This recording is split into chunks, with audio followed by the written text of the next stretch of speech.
Okay, and we're live. Oh, great. So welcome to the third class of MIT Future Law graduate seminar. And I'll pull up our class syllabus for today. We've got 3 speakers who will be joining us broadly on the topic of blockchain and law. And our speakers are first Casey Kuhlman from Monax, who's on the line. And let me just check. Casey, can you hear us? Yes, I can hear you well. Yes, I can hear you well. Okay, terrific. Casey's going to break down what is blockchain and then talk about implications and uses in the law. And this really and I'd love to engage with you on some of your projects relate to it. It's dual integration between smart contracts and legal contracts.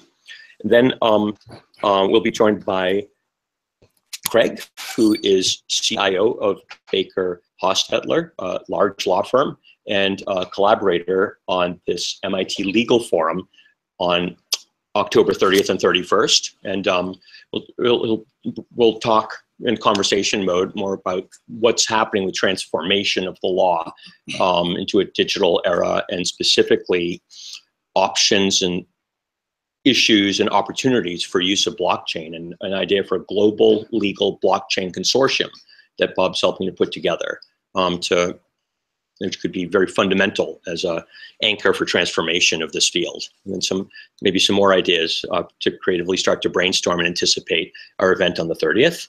And then we'll hear from a special guest who's in town from the Economic Space Agency of Vienna Looi, who will just give us a quick peek at an interesting way that this group is looking at having law express as objects in economic spaces using blockchain. Very interesting stuff. And so without further ado, here we go. Hey, Casey, it's great to have you back at the Media Lab.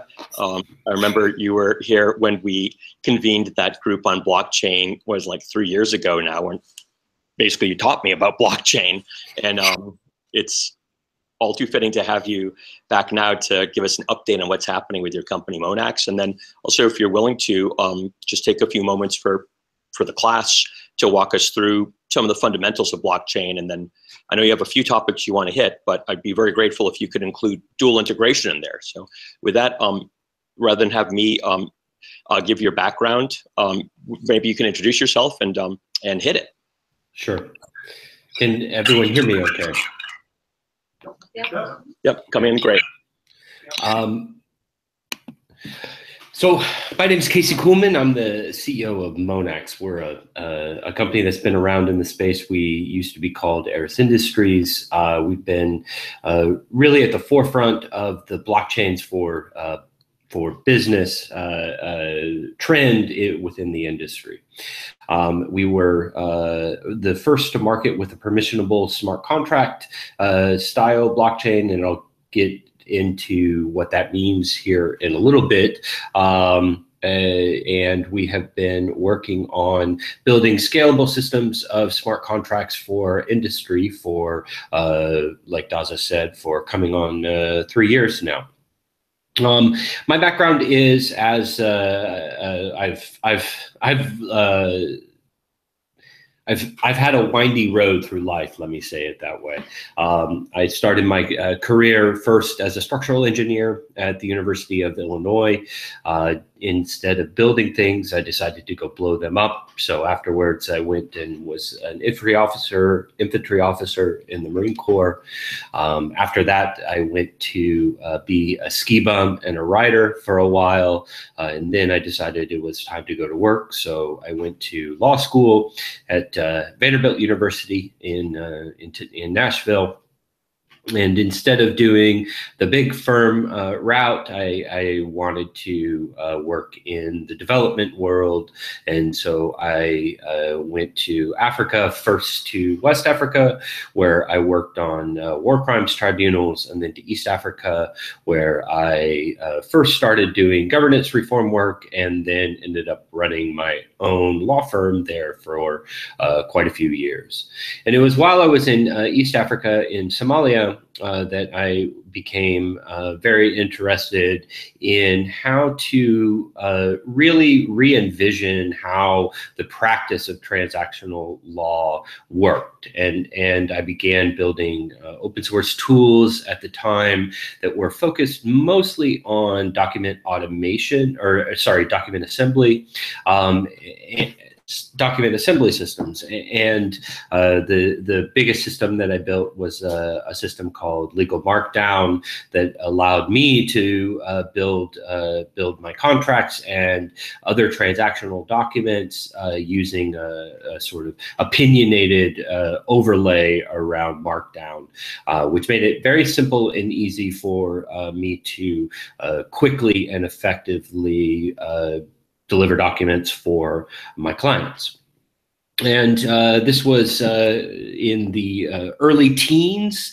And at the time, there were very, very few people within the space that is now kind of growing, that we now call legal hacking or legal tech space. But at this time, there was very few of us around, and it was a small number of lawyers that were on GitHub, shall we say.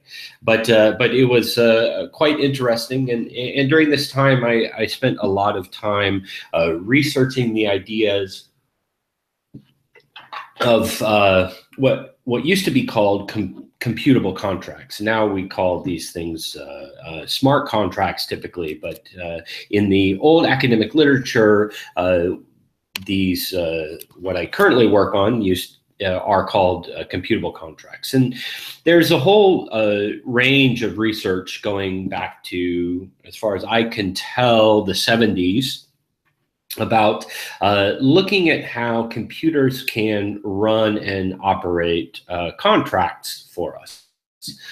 The problem that this line of research always had was that there was always a way in which one party to a contract could easily run a program that would track a particular contract, but there was never an infrastructure on which to have both parties co-manage the operation of a particular program that would oversee and moderate and regulate's not the right word, but moderate and administrate a contractual agreement. So since the 70s and 80s, we've had electronic transactions that have been legally binding. However, what we haven't had is a neutral framework on which multiple parties to an agreement can co-manage the execution and administration of that agreement. And this was because, frankly, we have traditionally built applications with a one-to-one mapping. In other words, you've had a one-to-one mapping between the person or entity that is operating a particular application and that one application. And because you have this one-to-one mapping between the two, you didn't really have any sort of framework on which you could co-manage across organizations applications. And this is why, in my opinion, we never really moved forward aggressively outside of academia with the ideas around what we now call smart contracts, what in the older academic literature used to be called computable contracts. Then in 2014, I became aware through a whole variety of circumstances, which I could get into, but I won't. I became aware of Ethereum, which was a new type of blockchain that was married a virtual machine on top of a blockchain infrastructure. And the reason that I became aware of it was mostly because it was it was touting itself as being a machine that was capable of running smart contracts. And for someone that had been building document assembly software that was interested in transactional efficiency, this instantly caught my attention. And so I became very interested in the technology. I built the very first package management system for the Ethereum style blockchains. We then formulated our company in 2014, and since that time, we've been working mostly on industrial applications of blockchain and smart contract technology. Traditionally, we've been operating sort of as a horizontal software provider. Now we're moving much more aggressively into the legal tech market, which was the market that I've always been very interested in, but we needed to wait until that market opened up, and now is the appropriate time for us to move into that. So that's a little bit about me and my company. And what we are really here to talk about today isn't me or my company, but to talk a little bit more generically, for me to fill in the blanks here about what is blockchain and what are smart contracts and why does this matter for law. And these are the first three topics that I really want to tackle, and hopefully these three topics will set the stage for the rest of the discussion over the course of this hour and a half that we have together today. So first off, let me do the what is blockchain, and so I don't have the video and I can't really see who's in the room, but let me assume that we're going to start from an audience that knows next to nothing. So if for those that may be a little bit deeper in the funnel, just forgive me for a few minutes while I lay a little bit of foundation for those that may not be so deep in the funnel as to what are blockchains. Also, your video is going to go to our archive, and so this could be helpful to many people to come. So a little foundation before we setting the table before we get to the main course would be great. Casey. Great. So a blockchain is a technology that is very boring, frankly. I don't really understand why this technology, which is really an assembly of other technologies, has been on the cover of The Economist, on the cover of Forbes, on the cover of a whole range of different magazines, and has a huge hype cycle behind it. Fundamentally, what a blockchain is it's an authenticated, ordered event log, and it has a special property to it, which is called its Byzantine fault tolerance, and this is sort of crucial for distinguishing what a blockchain can do versus what other distributed data management systems can do. Is this idea of Byzantine fault tolerance. And in various distributed systems, you have various levels of classifications that come into play, which is called fault tolerance. And fault tolerance basically means that if you have a database or a node of a distributed system, and one of those goes down, you will have multiple redundant copies of that node that will be able to then take over the processing or data management, so that there is not a loss of service for the users of that particular application. And most databases today, especially large-scale databases, are ran as fault-tolerant databases.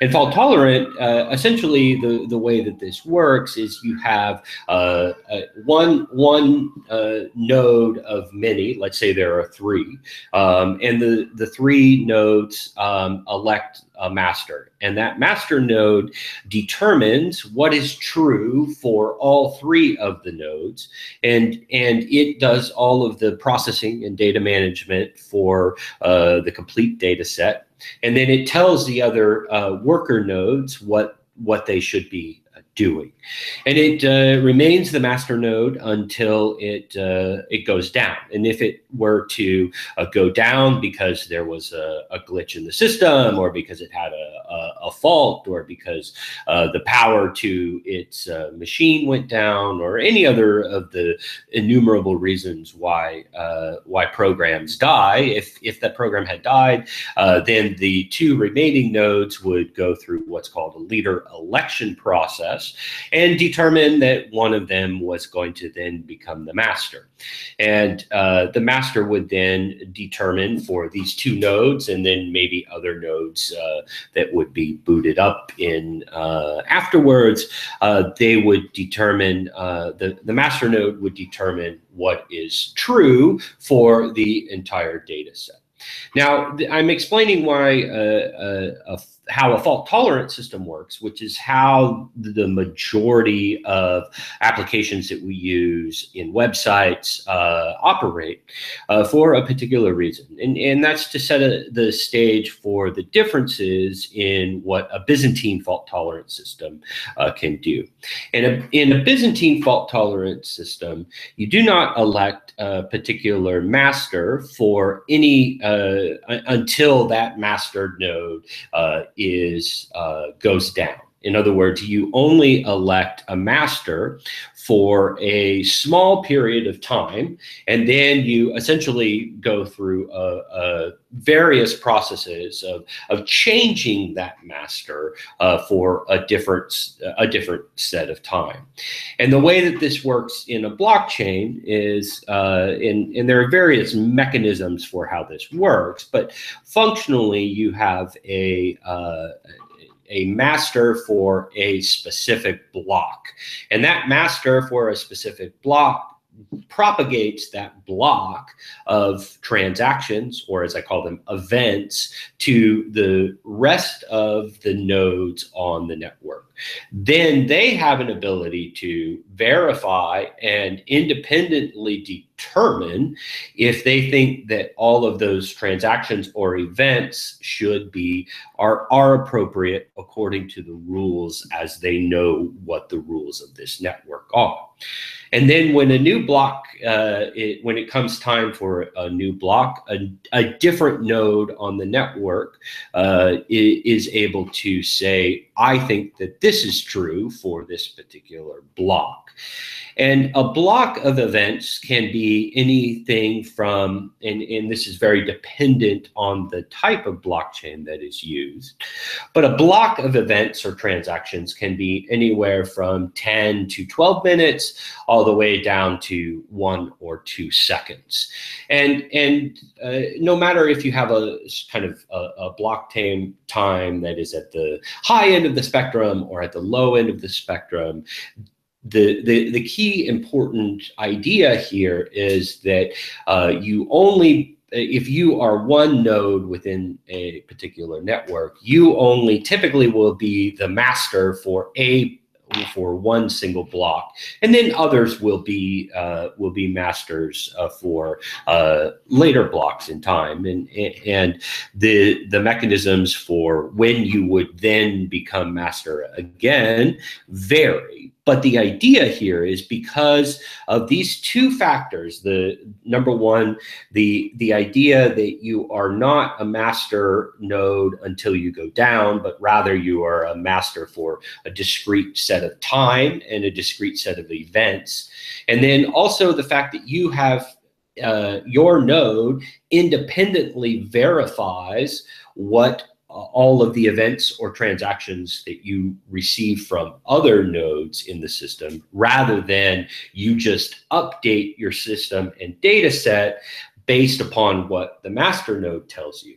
These two ideas are very, very different and very much differentiate a Byzantine fault-tolerant system from a fault-tolerant system. And this idea, what this gives us when we put these two,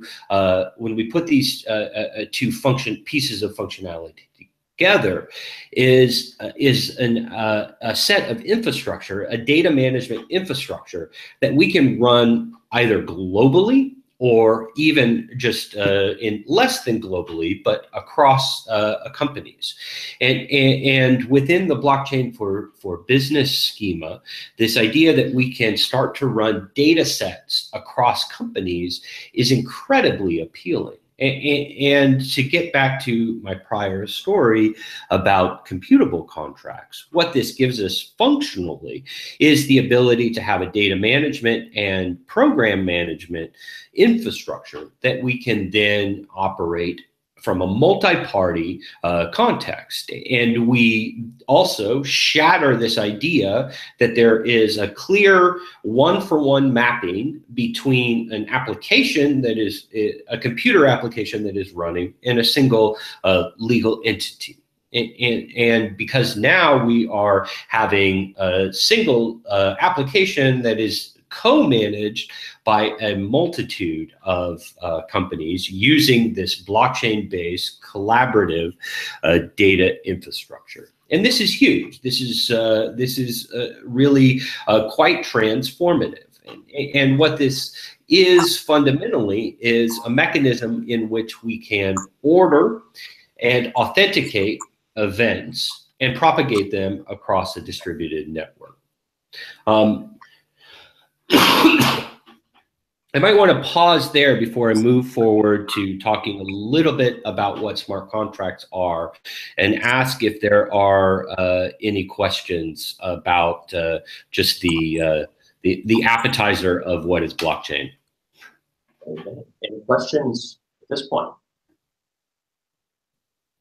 Okay, no, and people definitely paying attention from Sandy and everyone here. So you set the table well. I'll be like, I'll be using that description in the future. And I might just highlight some of the words you're using for those law students in the room and others that are into legal procedures, you know, are also functions that parliamentary process, for example, is designed, or other legal processes to electing a leader in the event of uncertainty about who's in charge or whether settlement compromise or whether it's representative or legitimate. So just, I hope everyone's thinking in the back of your head, I wonder if some of these Byzantine fault-tolerant algorithms, these consensus-based distributed algorithms, could possibly be used for large-scale deliberative or civic processes, because they could be. You guys need to invent that. Okay, back to you, Casey. Smart contracts, and please don't forget to touch the base on dual integration.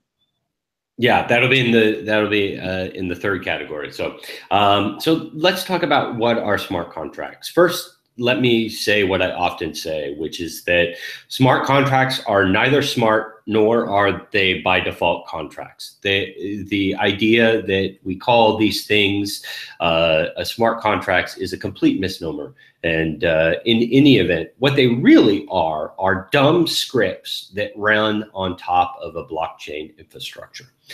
Now, this gives us a whole lot of interesting possibilities, but functionally, a blockchain itself is, as I mentioned, a mechanism of authenticating and ordering events or transactions. And so all that gives us is essentially an ability to understand what is true within a particular network. And these nodes are decentralized in the fact that they independently verify what is true, as I mentioned, and they are also Byzantine fault tolerant, as I went through in details.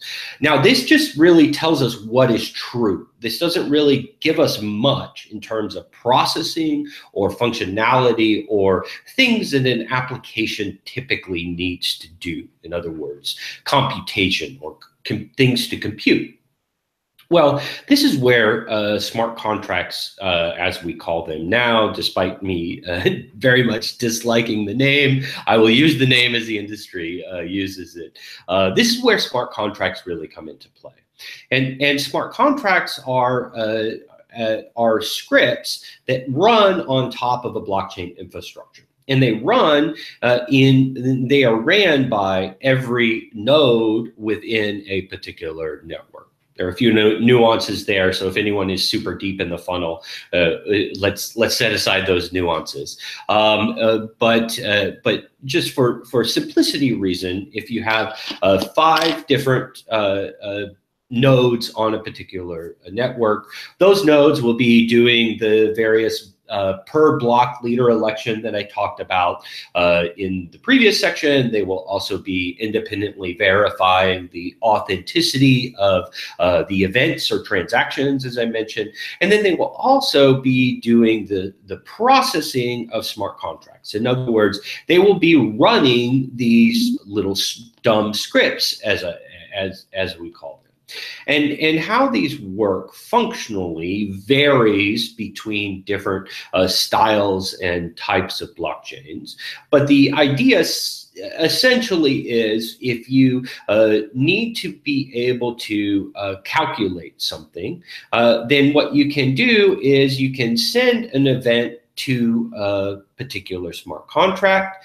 It can then perform a calculation. Maybe that calculation is very simple, such as take 10%, take 10% of what I send you and send 10% to Daza, and then send 90% back to me. Now, I don't know exactly why you would want to do that. We can start to get a little bit more complex and a little bit more real world here in the following sections and as we go along over the course of the rest of the hour and a half that we have together. But just for simplicity and because we're only on the amuse-bouches here of the day, or maybe we're in the appetizer phase, I'm not sure.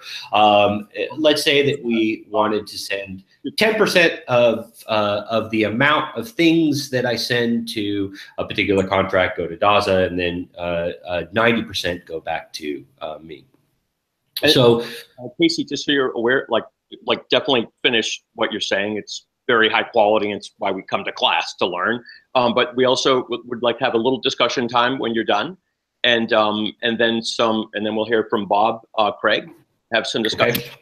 So that's kind of how we'll be sequencing and we can blend together as well while you're online if you can stick with us. Okay, great. Maybe, I don't know, perhaps another 10 minutes or so of lecture. Okay, great.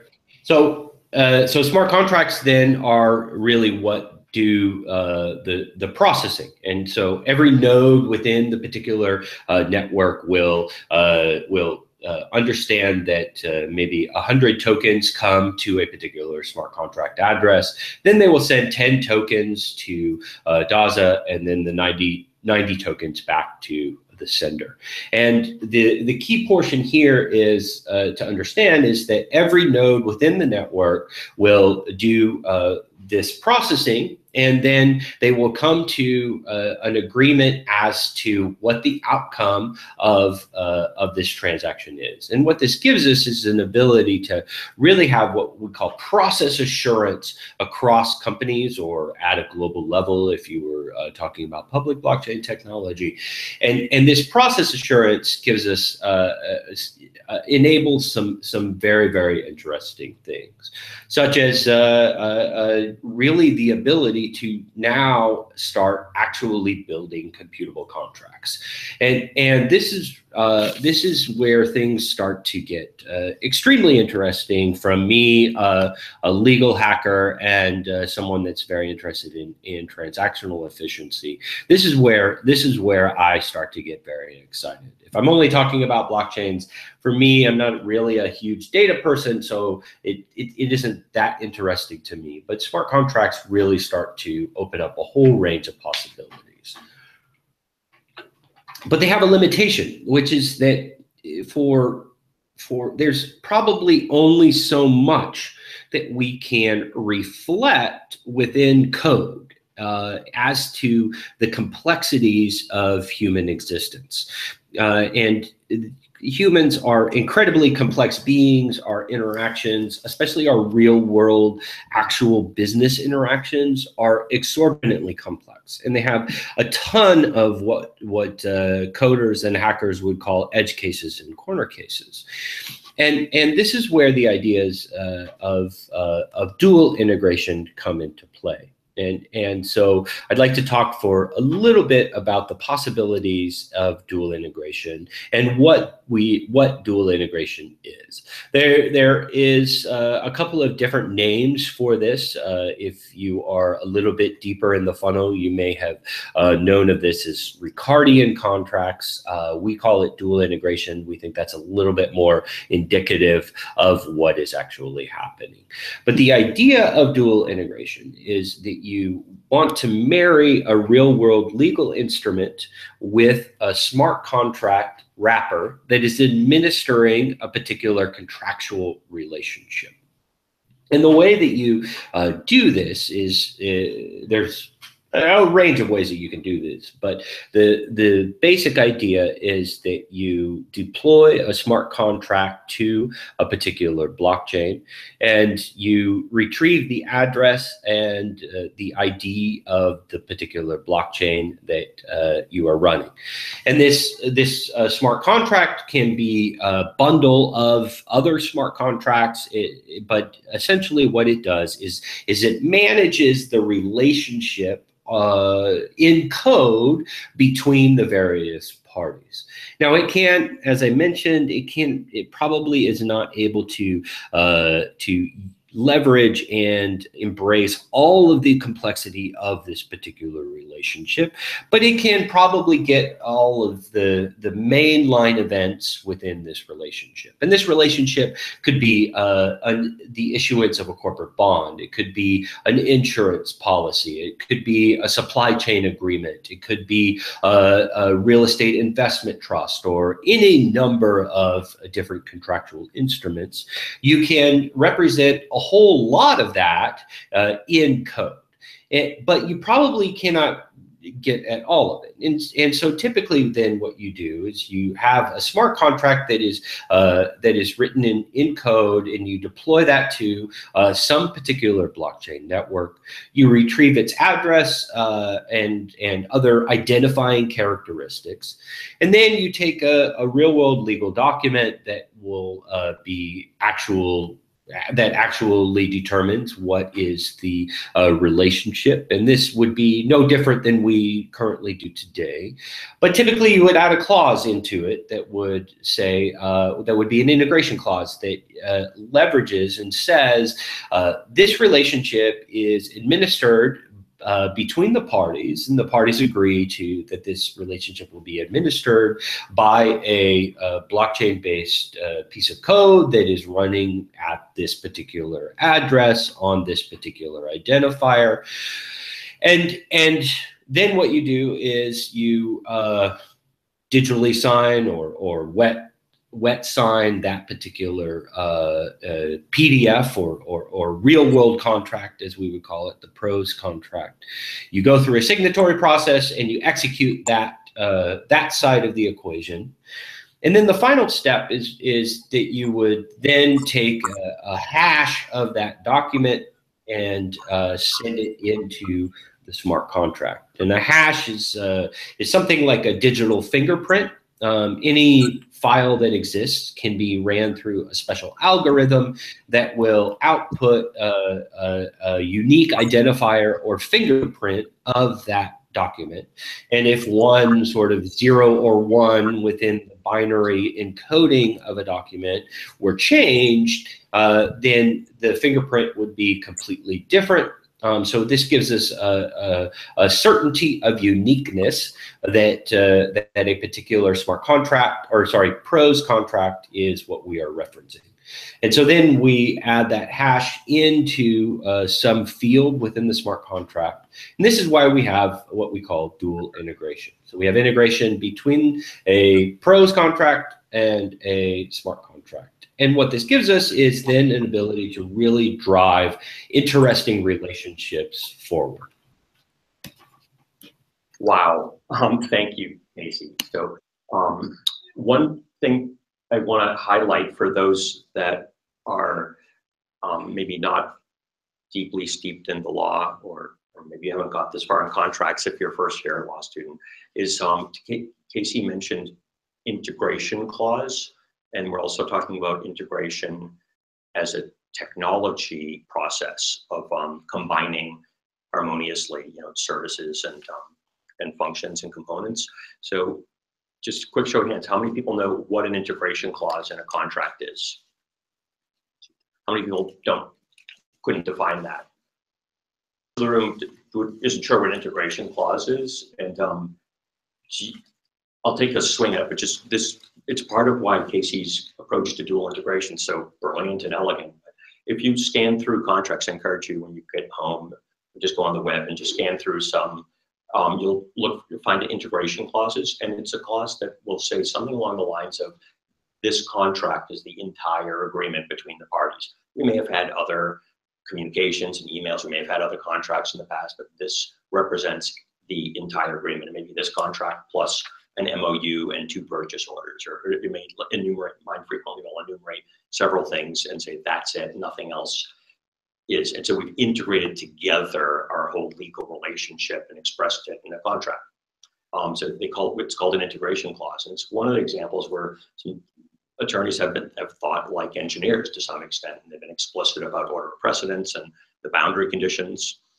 And Casey's just extrapolating forward, saying, okay, well, we should leverage a legal integration clause and explicit integration of the legal contract into an entry, like a transaction entry to a blockchain, like an op return, for example, on Bitcoin would be where you might put the hash of legal contract, I think, and then so you have a record of it, and vice versa. We should reflect the blockchain smart contract in the legal contract. So it's pretty elegant. I apologize to the extent I've oversimplified, butchered, or got wrong, or characterized wrong dual integration. That's my general understanding of what you're saying, and I wanted to highlight just what is this phrase that you kind of just glossed over a little bit, but there is such a thing called an integration clause in a contract. We've had this as a part of contract law for a long, long time now, and that's something that can be part of engineering a well-harmonized business, legal, and technical approach to getting the most of the technology. So kudos, Casey, for doing that and then putting the explainer online, which I've linked to on the class site. So let's go to discussion, and because we're joined by Craig, and I know you guys are barking up the same tree, so I'll just ask, do you have any questions or ideas, and then we'll throw it into the room. If not, that's good. Pass. Really don't, although okay. I'm going to build off some of Casey's comments. Okay. When I talk. All right. So questions, comments, ideas. Great. Get you the mic. Thank you very much. My name is Gili. So you started by saying that you were initially turned onto Ethereum by being interested in transactional efficiency, but a lot of the innovation you were describing today seems to be based on having modes of redundancy. Dual integration is one form of redundancy, potentially the very idea of sort of all forms of redundancy. So I'm wondering if you could say a little bit about how you're using those words. It's okay. He's there. Okay. And what aspect do you think is being made more efficient, and what aspects do you think is being made more redundant? Could you hear the question, Casey? Yeah, I could hear most of it. So the areas within industry where blockchains and smart contracts are being leveraged, and I don't want to go too deep here because this is a whole rabbit hole, but in terms of where the efficiencies are versus where the redundancies are, let me take a whack at that. The areas where most companies within the sector are leveraging blockchains are areas where there has been a lot of unauthenticated interactivity across company lines, and so within various domains you have a whole range of different use cases where, for example, companies will be emailing back and forth Excel spreadsheets to determine this is a snapshot of some particular data that then needs to be processed within some engine that is in another company's data center, and then that needs to maybe even flow on to others. And this happens within the banking sector, within the insurance sector, within a whole range of different sectors. And by leveraging blockchains and smart contracts technology, we have an ability to reduce all of the this inefficiency of emailing back and forth Excel documents. The redundancies do exist across nodes. This is a functionality of where the data is stored, and this is sort of a necessity of the actual data management system. There's not a lot of efficiencies that blockchains can offer outside of authenticated coordination. Blockchains are slower than any other database that exists. They have a lot more overhead. They have a lot more redundancy in how they store things. But these costs have the benefit that we have this ability to have this authenticated coordination infrastructure that is Byzantine fault tolerant, and therefore we can run it across companies or at a global public level. And so that's kind of the difference between where I see the redundancies vis-a-vis the efficiencies.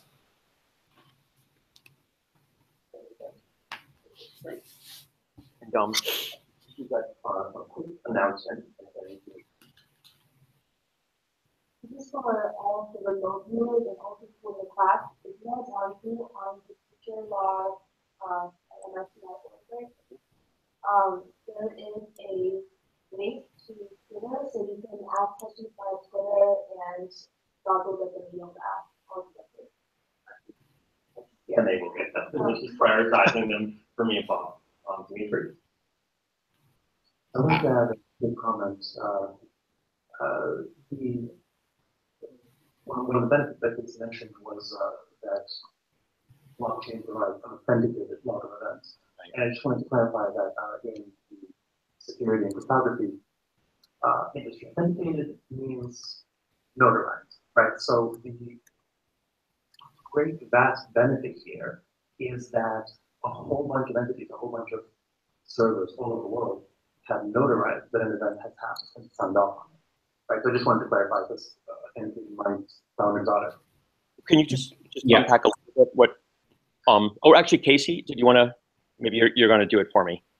Oh, I can. Yeah, that's exactly right. So when I'm saying authenticated, I'm saying a few things. So at the first level, I'm saying authenticated in that an event has been signed by a particular key pair. In other words, what this gives us is functionally an ability to say that Bob Craig did this. If we assume that Bob hasn't lost his keys, then we can say with some level of authenticity that Bob actually did this, whatever this is, or that Daza did this, and then this event is further notarized by all of the validating nodes within a particular network, as we call them, not to get too technical too fast, but there is a notarization function. And the key point here is that the event log isn't saying that a particular event is true objectively. In other words, whatever Bob did, we're not saying that that is true. If Bob said that the price, that a price feed was X, we don't, at the blockchain level, we don't know that the price feed actually was X, but we can authenticate that Bob said it was X, which is a subtle nuance, but it is an important nuance to understand. Okay, great. Thank you, Casey. That's what I want to say. Just for those of you that are interested in deeper on the legal side, what a notarization is, what authentication is, what attribution of an act to a party is to be responsible.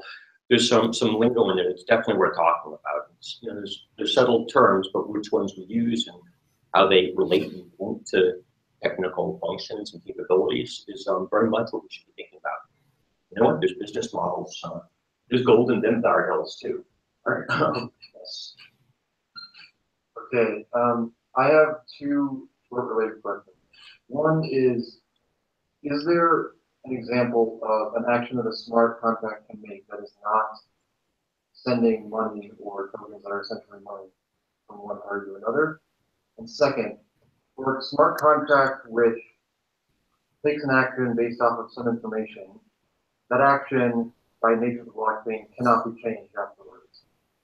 And if action was taken on the basis of incorrect information, how would you deal with that when there isn't an ability to go back and change or remedy the situation within this context of the blockchain? Sure. So there's a lot of things that smart contracts do that are not sending money back and forth. Typically, they are, and this relates to your second question, typically they're storing things. In other words, they're storing what we want to be a mutable variable. Now, a blockchain is typically known as immutable. In other words, this means that within the system, it cannot be changed. And this is typically true, although strictly speaking, it's not exactly true. But without getting too deep into the nuances here, let us just assume that it is true, that a particular blockchain transaction is immutable. In other words, it cannot be changed once it is sent into the system. However, as you note, there is a whole range of things that we want to do that are where we need to be able to correct things or to update things. So let us take, for example, the state of a particular contract. For those that are in law school or have gone through contracts, you will know that a contract goes through particular events over its lifestyle cycle, such as offer, acceptance, execution, and then termination. And this is something that you would potentially want to track within smart contracts, that a real world contract has been offered, accepted in execution phase or in termination phase. And so you would store that variable within a blockchain-based smart contract using the mutability ideas that smart contracts allow. And so the storage of that particular state function, or finite state machine variable, would be something that you would do that was not sending money back and forth.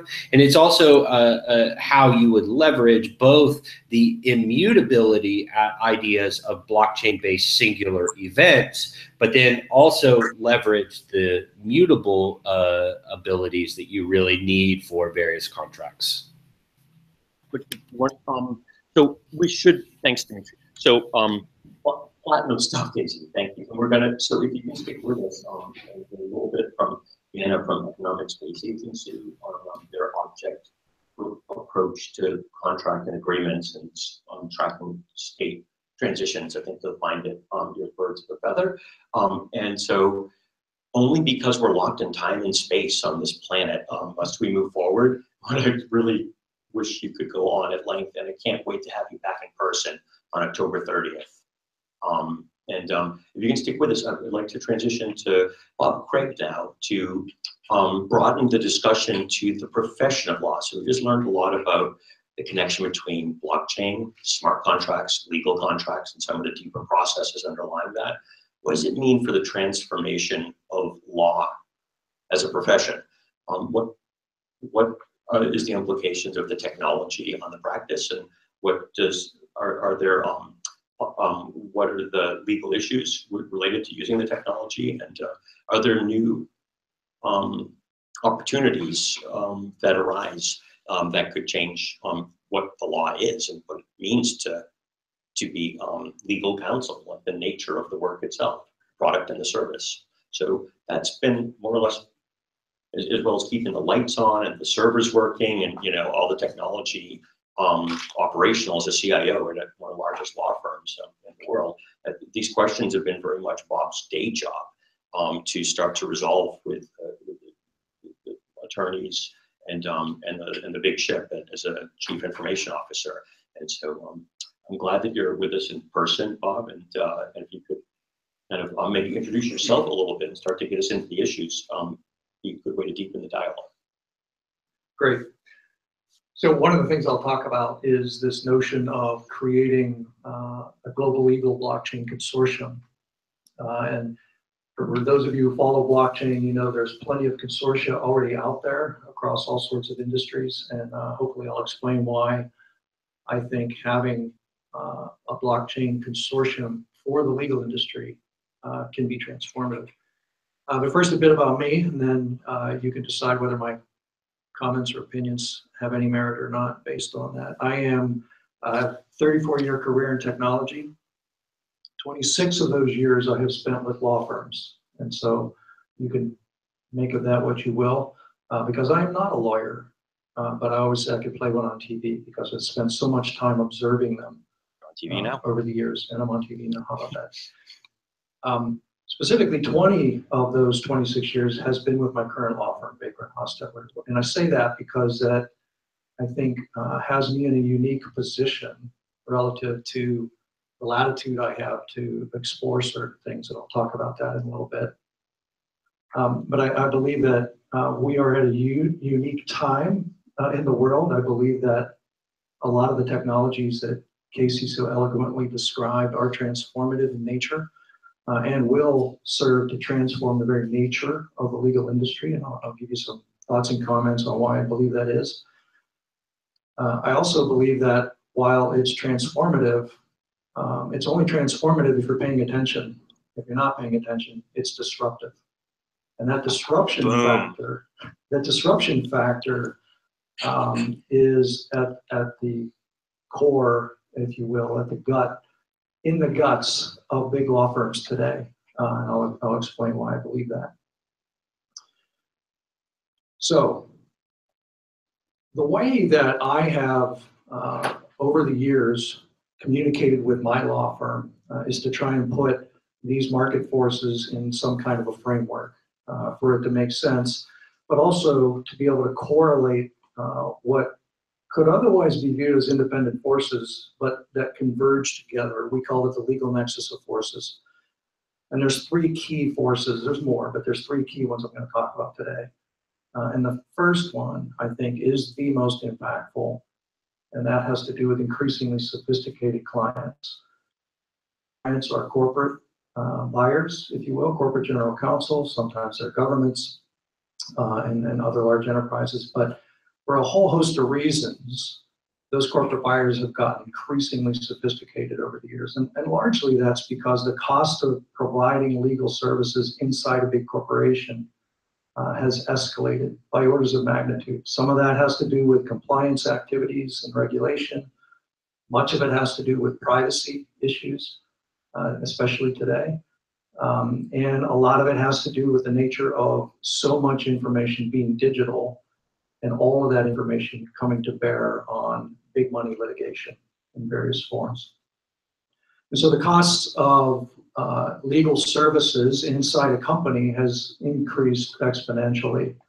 And CEOs and CFOs aren't necessarily enamored with that reality. And so they have pressed their general counsel to continue to create more value and to reduce spend. And a way that that's been done has been to apply pressure to their outside counsel, which is forcing us to be more and more insightful and proactive and introspective, actually, in a way, to really think about what is our highest value place in this increasingly diversified service marketplace. So the second force that really has come to bear because of the increasingly sophisticated clients is there's an increased diversity of service offerings in the legal industry today.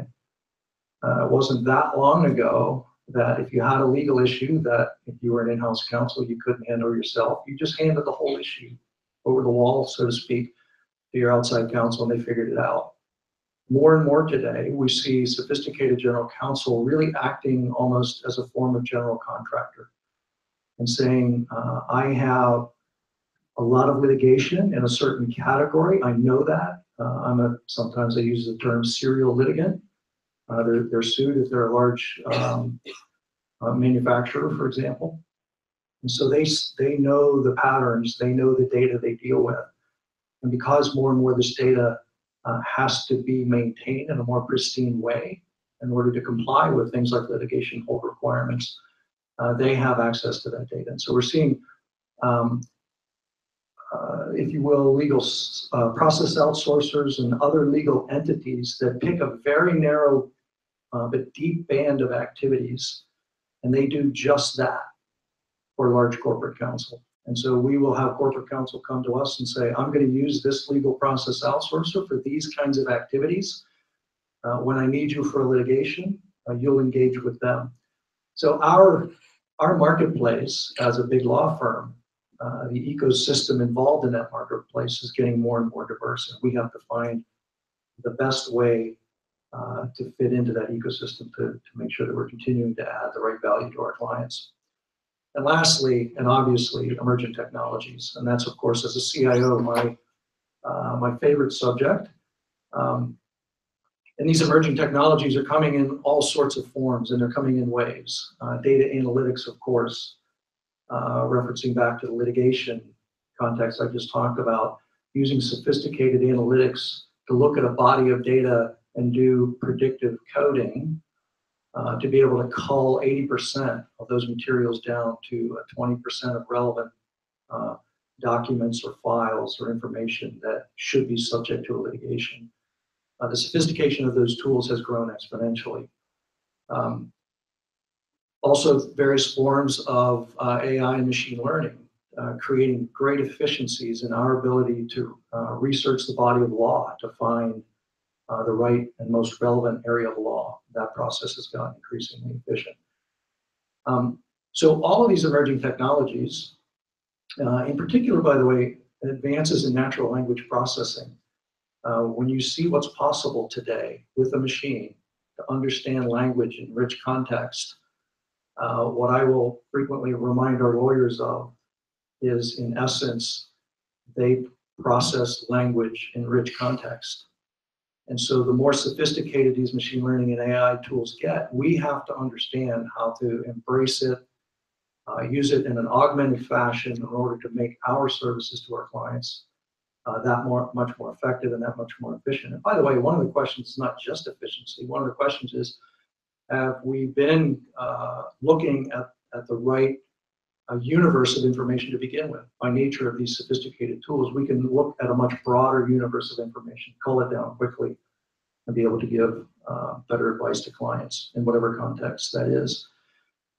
What's been interesting for me, having been in the legal industry for 26 years, and honestly, a really kind of, for many of those years, a really limited set of sophisticated technology players, because we were generally viewed as a very limited market.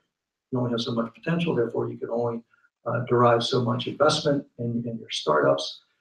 That has all changed. There has been, I think Thomson Reuters has data that submits that over the last 5 years, there's been a 500% increase in the number of patents filed in the legal tech sector. There's an explosion of really sophisticated and really cool technology that directly impacts the very nature of the practice of law.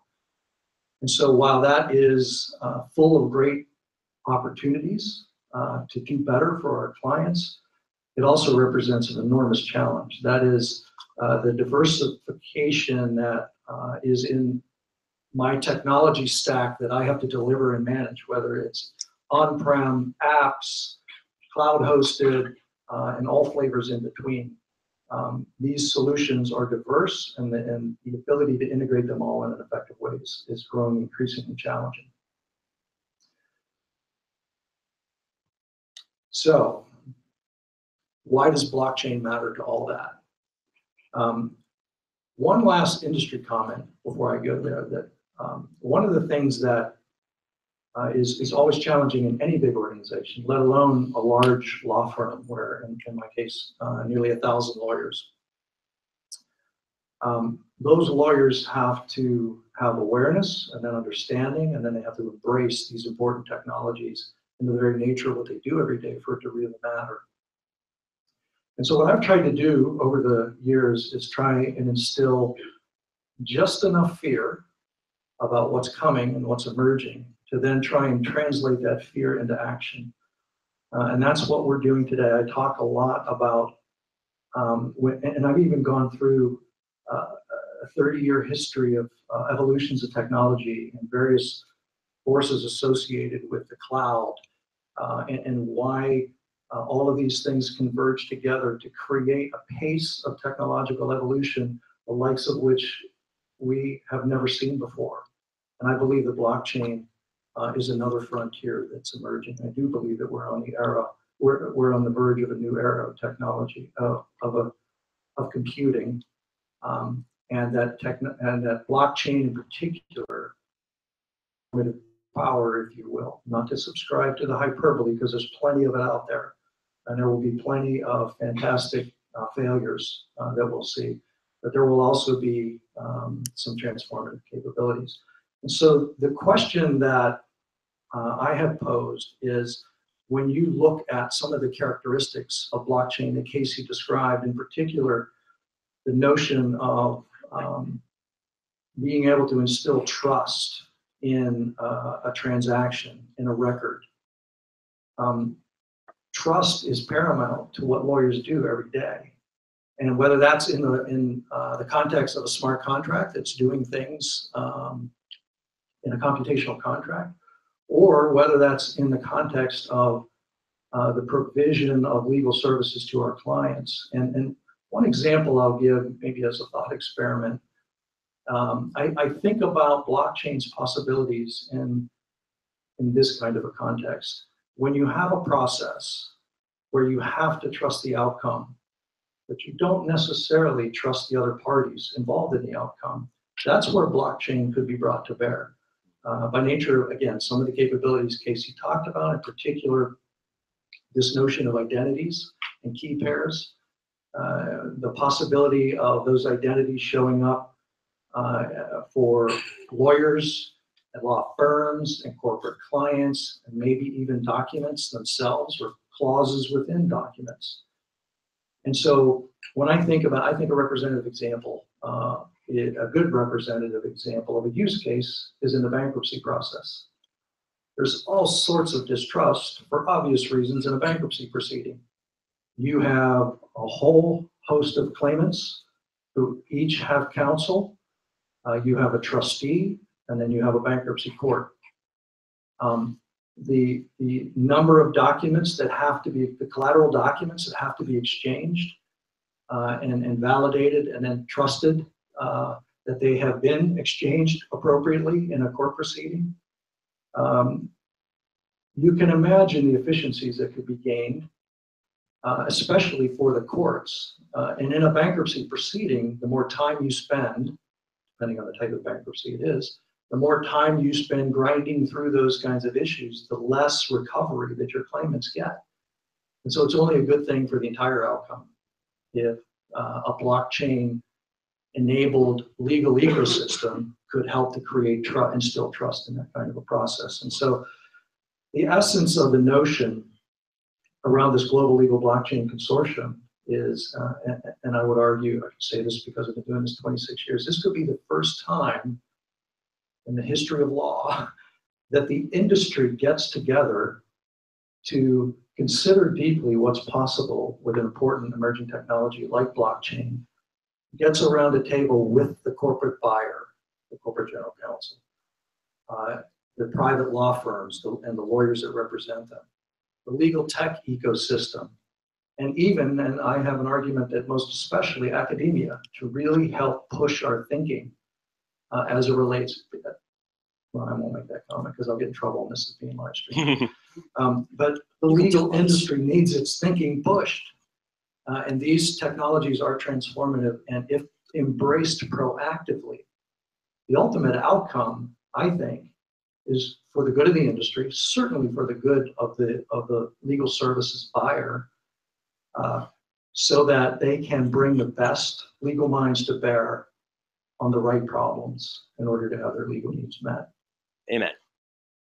So I'll conclude with my sincere hope is that on October 30 and 31 here at MIT Media Labs, we get a lot of those minds around a table and we begin to really pick apart what's possible with blockchain and really correlate into some of these use cases and really start the dialogue genuinely rolling about how the legal industry can be better because of these technologies and because of blockchain. Here, here. Thank you so much, and glad to see Casey back. Feel free to come off mute at any point. So let's throw it open on the remarks that Bob said, to a certain extent, the gauntlet that's thrown down. What about the transformative potential of this technology for the field of law? Thoughts?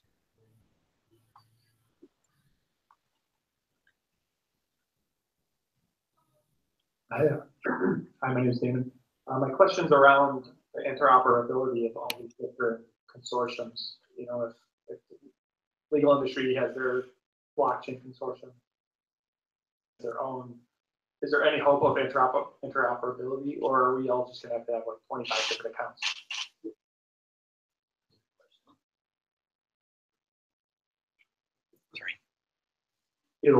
It'll probably take smarter minds than mine to answer that or divine the answer to that, because there are even other consortia in the legal sector over and above what I'm talking about here with this Global Legal Blockchain Consortium, which is very much oriented towards the operational aspects of the legal ecosystem, corporate buyers engaging with outside counsel and other legal services providers like legal process outsourcers, and stitching it together really on a blockchain fabric of identities, I guess is the best way I can sum it up. So that has a very, I think, different and unique focus, different, for example, than the legal working group inside the Enterprise Ethereum Alliance, of which we're a member, different than the Accord project, which is about smart contract programming standards, which we're a member of. And I think all of those have unique aspects to it, but obviously overlapping questions. And that's where the kind of the free market best ideas win, I think, come to bear. I don't think we can overdo this notion of standardization. I think there has to be a balance. Great. So look at good CIO, standards needed for interoperability to avoid the thicket of endless conflicting identity standards. Dimitri. I wanted to add on to that answer. There's definitely hope for interoperability, because some of the problems facing the industry are sort of fundamental. For example, one of the things mentioned was that the blockchain architecture relies on private and public key pairs for identification. And so what I mean that some of the problems aren't fundamental is it remains to be seen, will, for example, the international or US law recognize that you can identify a person with the cryptographic key, right? And if the case is yes, that enables a whole lot of interoperability between the key chains, right? So, and if no, then we'll have to go back to the drawing board. So once the fundamental questions in the legal sense and in the technical sense get worked out, so okay, first, can people be identified? And then in a practical sense, where are we going to store our crypto keys? Is it going to be on USB drives on our keychains? Is it going to be in our browsers, right? This stuff has to be worked out. Once that is worked out, though, there is definitely hope for interoperability. We had some personal store or on thoughts. Hi, my name is Catherine. I think I'm one of those lawyers that needs to be pushed to use your language. So my question's in two parts. The first part is, I really struggle to see how this is a revolution. I'm kind of seeing how blockchain could work where identity is the main issue in a certain transaction. So for escrow or for custodians and kind of replacing that. But I really struggle with the idea that it can actually change how we're doing business, because I don't understand how, other than kind of resolving questions of identity, you can be building onto these more complex transactions which involve so many more things in the real world outside of a database. And then I guess the second part of the question is, even if we can get the legal industry to kind of move and come up with more interesting ways of using blockchain, how do we get judges who are ultimately going to be interpreting and applying and kind of remedying stuff when it goes wrong to come on board? Yep. Great questions.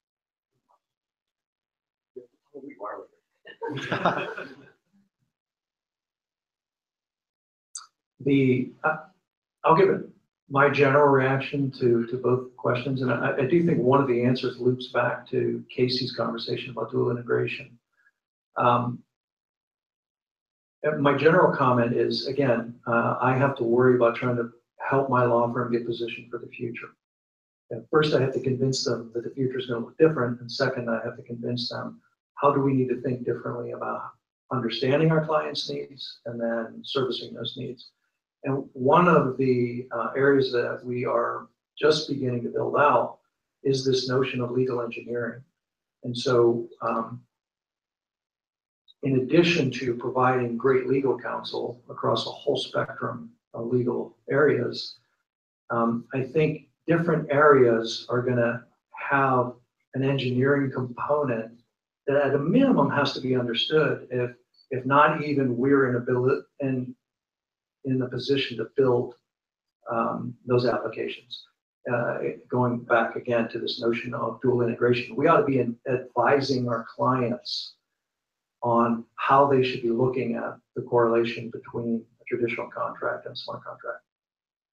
Your last question is a great one, and I left it off, but it's also a critical voice in the conversation, right? That sometimes they are late to get started in the conversation, and that is the judiciary and the legislature. But that is kind of the final gate to be unlocked. And I also think, just when you go back in history and you see how the courts have adapted to the notion of predictive analytics and a litigation process, I think the courts are tuned up to the fact that we have to act a little differently. Now, the courts are the courts, and they've got their own bureaucracies. But I do think we'll see a little different response if the legal industry otherwise, again, gets around a table and envisions what's possible and then engages the courts, the legislature, and regulators all into this conversation. It's also why you should never just only do a smart contract. Yeah. So, I mean, one of the things that was interesting, I was in Estonia this summer.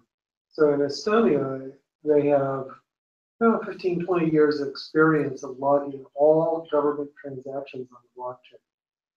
So all access to information, all payments, all tax payments, all billing, all interactions with government are logged, and permission also. And it's also, they have another interesting thing, which is that there's only one repository for every fact. So that your age is only in one place. And that means that other agencies have to query that one place to establish your age. And that query is logged. And the result of that is that you get this really indisputable record of exactly how any government interaction was handled, and what were the results at every stage, and who said what, and what was paid, and what was not paid, and so forth. And the shocking thing for us is that, like, oh, okay, so give me an example. There's that much for this guy. Oh, here, turned on his laptop, called up his medical record, and could show every single person who had queried his medical record, what their credentials were, and what the purpose was, and what the consequence was. Right? I was like, oh my God, right? It's just, so you may not be, that's not smart contracts, really. Right. I mean, well, it sort of is, because things have permissions.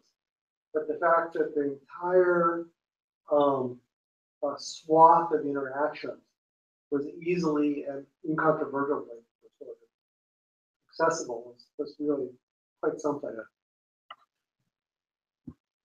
Thank you. Reminds me of the conversation we had last night with legal hackers a little bit. Right. It's funny you bring up Estonia. Have you heard of a company called Agrello? No. They are, I'm not advertising for them. I'm just intrigued that they're in Estonia. They did a coin offering as a way to fund the building of a platform for legal smart contracts, and also some form or fashion applying AI to that. And the broader context for why I'm intrigued by that is I think the fact that blockchain is a global phenomenon, and there are various jurisdictions around the world who have arguably greater incentive to explore new and innovative things, including the law. Estonia is one of them. And when it comes to identity, we have a thriving privacy practice, and we do very well helping clients mop up messes from breaches. One day, my sincere hope is that this notion of self-sovereign identity is better for the world, for one thing, but it also is another transformation that I need to help prepare our privacy practice for, because I think it's the future of a legal privacy practice. And my point in that is some of the most advanced work seems to be going on outside the US as it relates to identity, which I find fascinating. And so those of us who tend to have a US perspective, especially in the legal system, I think that perspective needs to shift, because these forces are going to emerge, and I won't go into it, but there's already things happening that are external legal services providers coming ashore, literally, and again, creating more things to be concerned about. I want to add one more thing on Estonia. So recently they decided that anybody in the world should be able to be a citizen of Estonia. And so you can become a citizen of Estonia without physically ever having set foot there. I think the record for doing that is 18 minutes from beginning to end. I may be mixing it up with also, once you're a citizen, you can set up a company there.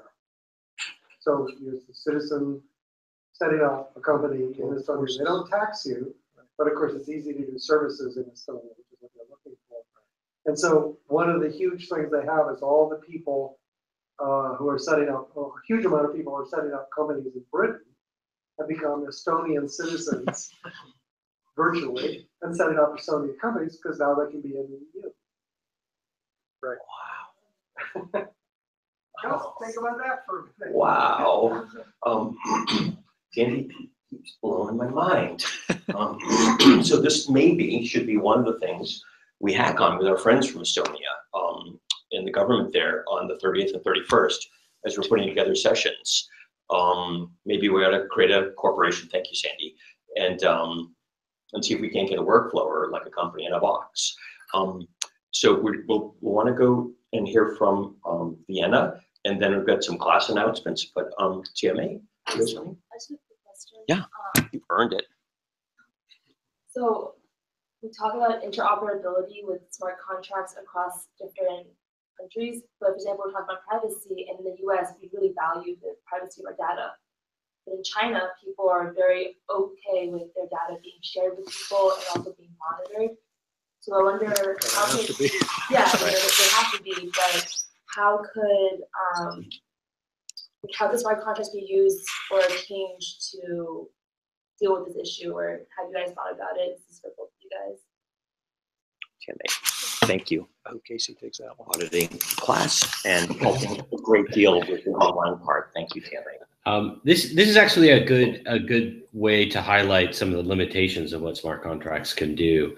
Smart contracts are awful at gated information sharing. That is not one of the things that one of the feature sets that smart contracts really should be used for. There's a bit of the zeitgeist that pushes this idea that smart contracts actually help with privacy. But I push back on that really quite fundamentally, because everything really within a blockchain network is meant to be completely transparent within that network. This is how we get at the Byzantine fault-tolerant properties of these networks. And so when you're talking about sort of gated information sharing, that's not typically a great way. It's not typically a great use case for blockchains and smart contracts technology. despite what was talked about in the health insurance case, and what they do in Estonia is they just simply log the access record along with your of your information, but they don't actually keep the information on the blockchain. Thank you. So we've got, this is great because there's a lot of people that have a lot of ideas and a lot of things to say. I want to hear from, we're going to move a little forward and hear from Vienna, from the Economic Space Agency, just because we're fortunate to have her with us at MIT at this point, and their team's going to be coming back on October 30th and 31st, so that we can learn more about and maybe start to play with some of their technologies. And it's getting very much into some of the concepts we've been talking about, but in a new way. So Casey and Bob and others who aren't familiar with the Economic Space Agency, and my friend and colleague, Vienna, your life's about to get a lot better. Vienna? Thank you, Dada. So, if I may, I think I'm going to stand up instead. Great, do, and I'll drive for you. Sure. Great. Okay. So, a little background about myself. I actually grew up in Malaysia, where I used to organize electoral reform movement back there. One of the things that I was interested in is that if you want to change things in society, and you're relying on once in 5 years elections, that doesn't seem like a way to really make a society better quickly. So I started working on one, how can we have a better form of systems for that? Like that's how I got into legal democracy, and then that's also how I got into blockchain. It's for me in Malaysia. We have corrupted election commission, and that's how the government has been in power for 60 years. They run elections every 5 years, they win every 5 years. So I started talking about, hey, let's have elections on the blockchain. That obviously didn't go down well. My friends were given prison sentence for sedition, for attempts to overthrow the government, and threatening parliamentary democracy.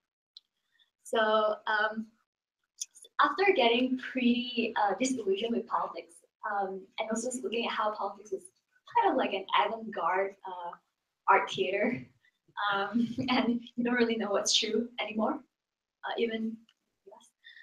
So I started thinking that beyond systemic reform, we need to start thinking about it in an ecosystemic way. And that's how I arrived at meeting. There you go. Switch to your slides, keep going. I got you. Okay. That's how I got at meeting my colleagues at Economic Space Agency, which is basically an interdisciplinary collective of people that's globally distributed. It's very much like the media lab in a sense, because we have like people who are radical economists, software engineers, all the way to artists and activists. So it's always pretty fun. And what we wanted to work on is basically an ecosystemic way to generate, capture, and distribute value. The two open source projects that we're working on, the first one is called Gravity. It's a secure and scalable distributed computing fabric. And we arrived at this because it started off that we wanted to build an activist hedge fund on Ethereum. And we did it, only to realize that it's fundamentally not scalable and not secure. And we just can't run it the way we wanted. So we then met a bunch of teammates who are like, oh, there is a way we could possibly resolve the challenges that is faced in the blockchain space, which I'll go into in the slides after. But for now, you select your slides, sorry. I don't know what to click. I'll go into more around space as well, which is the Economy Toolkit creation platform. And just to also answer a question there just now, which is why we think this is important, is that we're actually moving from thin protocol that allows for a business model that focuses on capturing the data to one where it's about FAT protocol now. So what that means is that the new players are no longer Amazon, Facebook, Google, if you will. Now, for Gravity, what we are working on is basically taking the baton from what has been done in the blockchain space, which is a version of public smart contracts, and combining it with private smart contracts, a paradigm called object capabilities, which has been worked on since the past couple of decades in the academic realm. What that means is that when we do this, we can actually create a network PC revolution almost. If you think about it, Bitcoin is kind of like a spreadsheet, if you will. And Ethereum is like a world mainframe computer. But what we really want to do is a PC revolution. It's networked. So that is what we also mean by logical decentralization. I know that I don't have too much time now, but I basically went into a little bit about what object capabilities mean, which is if you guys have read Daza's work on open PDS. Okay, it's basically a full-blown version of that. All right, I'll just get into ending. So yeah, so the space part is basically us trying to make it usable in a very easily created way for the end user.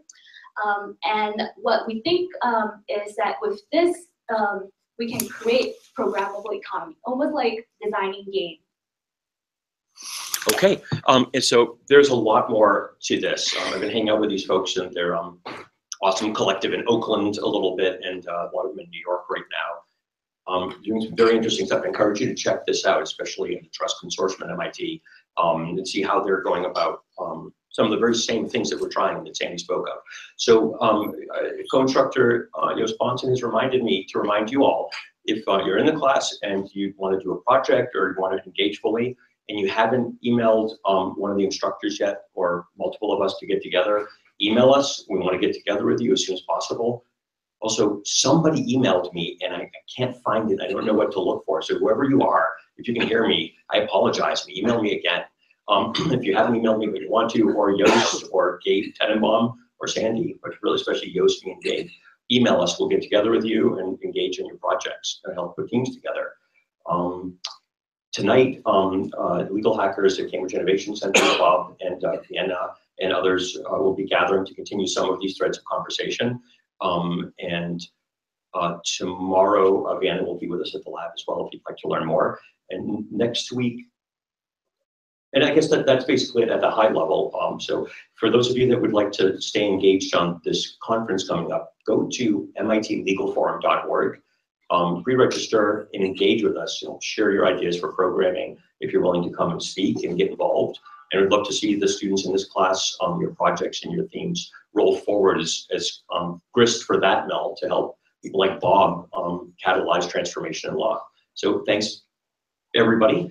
Great class today, and we'll see you next week. Great. Thanks, Stacy.